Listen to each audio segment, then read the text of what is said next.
Додека вредните акции на осудениот Сашо Мијалков се распродаваат на аукција, тој се вработи како возач за потребите на Струшкиот затвор. Веб медиумот ИРЛГ објави овие информации, а потврдиме и од управата за извршување на санкции.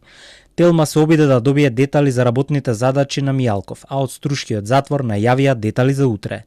Единствено е познато дека Мијалков е задолжен за затворското комбе за набавка на стоки за потребите на Струшкиот затвор.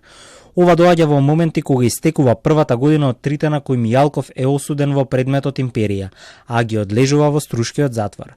Во меѓувреме, утре е последниот ден до кога на берзата ќе се продаваат акциите, чиј собственик беше екс-директорот на управата за безбедност и контраразузнавање, кој пак тој ги отстапи на државата за да се спогоди во случајот Империја, во замена за 3-годишна затворска казна. Акциите се продаваат по оглас и налог на Агенцијата за управување со одземен имот на јавна берзанска аукција и на 25 јули ќе се знае дали и колку заработила државата од акциите на Мијалков.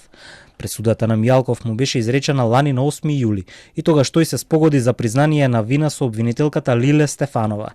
На Мијалков му беше одземен имот вреден околу 30 милиони евра, меѓу кои 25 станови и парцелата до хотелот Мериот. Сашо Мијалков се уште ја издржува казната затвор во наведената установа и не е работно ангажиран надвор од установата, туку е ангажиран од страна на казнено-поправната установа за своји потреби како возач. Работна задача која зависно од потребите може да биде доделена на осудени лица кои имаат отворен третман во процесот на ресоциализација, е ставот на управата за извршување на санкции.